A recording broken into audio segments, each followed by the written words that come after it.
அவன பச்சை பிள்ளைன்னு நீ நினைச்சிட்டு இருக்க. நேத்து சந்து மனையில ஒரு பொண்ணோட பேசிட்டு இருக்கான்.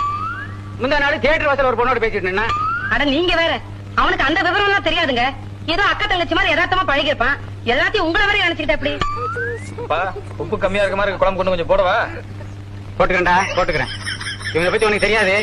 என்னைக்காவது ஒரு நாளைக்கு இல்லாட்டி ஒரு நாளைக்கு 4-5 பேர் வயிற்று போயிட்டு வாசல் வந்து நிக்க போறாங்க. அப்படி யாராவது வந்தா நீ விசாரிச்சு பாருமா. சத்தியமே என் பேர் சொல்ல மாட்டாங்க, அப்பா பேர் தான் சொல்லுவாங்க. இந்தாப்புல முத்தலக இங்க வாத்தா. என் பேரு ஜமுனா. அந்த வெங்காயம் எல்லாம் இருக்கட்டும். என்ன உன் ஃப்ரெண்ட் ராஜாவை பார்த்து உன்னை பிடிக்கல, உன் நம்பிக்கை போறா. ராஜானா 2-3 பொண்டாட்டி வச்சிருப்பாங்கன்னு பயந்தான். அவன் ஒன்ன ஓகே பண்ணி ஓவர் டைம் பாத்துக்கிட்டு இருக்கான். இதுல 2-3 எல்லாம். அதானே எந்த காலத்துல இருக்கீங்க? நீங்க எப்படி சொல்றீங்க? உங்க கூட இருக்கிற கணக்குக்கே 2-3 பொண்டாட்டி சோத்துல இருக்கு. மண்ணலி போட்டா. அப்போ ராஜா ஏங்க என் கணக்கு கடைசியில என் காதலுக்கு வில்லன் நீயா?